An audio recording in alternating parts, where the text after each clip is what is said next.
একদম দোকানের মতোই খাস্তা সিঙ্গাড়া বাড়িতে কি করে তৈরি করবে আজকের ভিডিওতে সেটাই শেয়ার করব। আসসালামু আলাইকুম, কেমন আছো তোমরা সবাই? নতুন একটি রেসিপিতে তোমাদের সবাইকে স্বাগত জানাই। এই সিঙ্গাড়া একদম সহজ পদ্ধতিতে দেখানোর চেষ্টা করেছি, যে কেউ বানিয়ে ফেলতে পারবে। দেখে নাও তাহলে আজকের রেসিপি। ভিডিও শুরু করার আগে একটাই রিকোয়েস্ট, যদি চ্যানেলটিকে সাবস্ক্রাইব না করে থাকো তাহলে সাবস্ক্রাইব করে দিও। ফেসবুক থেকে দেখলে পেজটাকে ফলো করতে ভুলো না। চলো তাহলে এবার ভিডিও শুরু করি। একটা মিক্সিং বলে নিয়ে নিলাম হচ্ছে 1 বাটি ময়দা, দিয়ে দিব হচ্ছে 1 চা চামচ নুন, 1 চা চামচ কালো জিরে, আর এখানে 1 চা চামচ সাদা তেল নিয়েছি, বড় সাইজের 1 চামচ সাদা তেল নিয়েছি। দিয়ে খুব ভালো করে ময়দাটাকে মেখে নেব। এখানে ময়দাটা অনেকক্ষণ সময় ধরে মাখবো, তাহলে সিঙ্গাড়ার যে ক্রিস্পি ভাবটা থাকে সেটা খুব ভালো আসবে। তার জন্য আমি এখানে অনেকক্ষণ সময় ধরে ময়দাটাকে মেখে নিয়েছি। যখন হাতে এরকম মুঠো হয়ে আসবে ময়দাটা, তাহলে আমাদের ময়দাটা খুব ভালো করে মাখা হয়ে গেছে, দেখতে পাচ্ছ। এবার একটু একটু করে জল দিয়ে খুব ভালো করে একটা ডো বানিয়ে নেব। যেমন করে আমরা রুটি বা পরোটা বানাই সেরকম ভাবে একটা ডো বানিয়ে নেব। আজকে সিঙ্গাড়া রেসিপি খুবই সহজ পদ্ধতিতে দেখানোর চেষ্টা করেছি, যাতে সবাই বানিয়ে ফেলতে পারে একদম দোকানের মতো সিঙ্গাড়া। যারা শেপ দিতে পারে না তারাও খুব সহজে পেরে নেবে আজকের ভিডিও দেখে। তো আমার এখানে ডোটা খুব ভালোভাবে বানানো হয়ে গেছে, এটা পরে রেস্টে রেখে দেবো। ততক্ষণ একটা ভাজা মশলা বানিয়ে নিই। এই ভাজা মশলা বানানোর জন্য একটা প্যান বসিয়ে নিয়েছি, দিয়ে দিলাম হচ্ছে কয়েকটা এলাচ, কয়েকটা লবঙ্গ, একটুখানি দারচিনি, 1/2 চা চামচ গোটা ধনে, 1/2 চা চামচ গোটা জিরে, 1/2 চা চামচ মৌরি, 2টো শুকনো লঙ্কা দিয়ে শুকনো খোলায় ভেজে নেব। তারপর এরকম সিলবাটায় বেটে নেব। খুব ভালো করে ফাইন করব না মশলাটা, একদমই আধা ভাঙা করে এরকম করে বেটে নেব। এরকম করে মশলাটা বেটে নেব। এবার কড়াই বসিয়ে দিব। কড়াইয়ে দিয়ে দিলাম হচ্ছে সর্ষের তেল। তেলটা খুব ভালোভাবে গরম হয়ে আসলে ওর মধ্যে দিয়ে দিলাম হচ্ছে 1 চা চামচ 5 ফোড়ন। দিয়ে খুব ভালোভাবে মশলাটার ফ্লেভার বেরিয়ে আসলে এবার এর মধ্যে দিয়ে দিলাম হচ্ছে আদা। এখানে আমি অর্ধেক আদা থেতলে রেখেছিলাম, সেই আদা কুচিটাই দিয়ে দিলাম। দিয়ে খুব ভালো করে 1 মিনিট কুক করে নিয়েছি। তারপর দিয়ে দিলাম হচ্ছে ফুলকপি।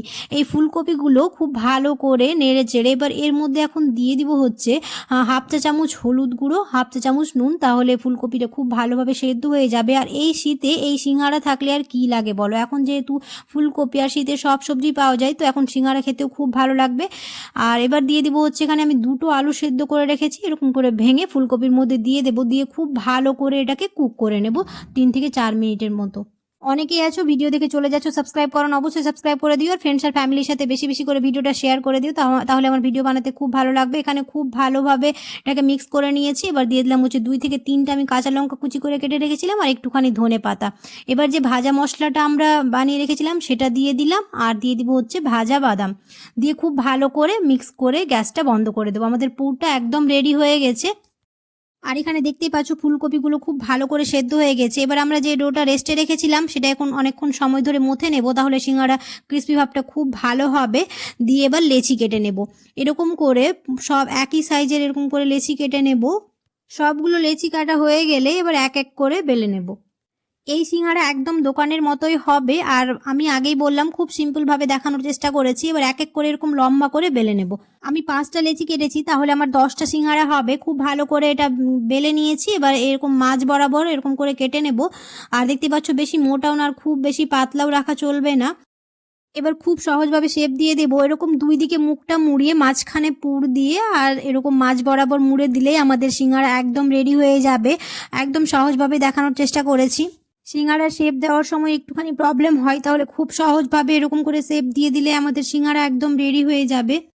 পুর দেওয়ার পর এরকম মাঝখানে পুরোটা মুড়ে দিলে একদম রেডি হয়ে যাবে। এরকম করে সবগুলোই বানিয়ে নেব। সিঙ্গাড়াগুলো ভাজার সময় তেল একদমই খুব বেশি গরম করা চলবে না, তাহলে সিঙ্গাড়ার ভেতরটা একদম কাঁচা ভাব থেকে যাবে। তো হালকা একটু গরম হয়ে আসলে ওর মধ্যে এক এক করে সিঙ্গাড়াগুলো ছেড়ে দেব। খুব বেশি গরম করা চলবে না তেল। এখানে দেখতে পাচ্ছ হালকা একটু গরম করেছি আমি, দিয়ে সবগুলো সিঙ্গাড়া দিয়ে দিলাম। দিয়ে গ্যাসের ফ্লেমটাকে মিডিয়াম টু হাই করে খুব ভালোভাবে ভেজে নেব, লাল লাল করে।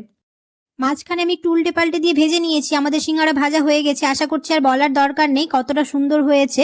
তো আজকের রেসিপিটা কেমন হয়েছে তোমরা অবশ্যই কমেন্টে জানিও। যদি ভালো লেগে থাকে তাহলে অবশ্যই একটা লাইক করে দিও। দেখা হবে খুব শিগগিরই পরে একটি নতুন রেসিপিতে। সবাই খুব ভালো থাকবে, সুস্থ থাকবে, সাবধানে থাকবে। আল্লাহ হাফিজ।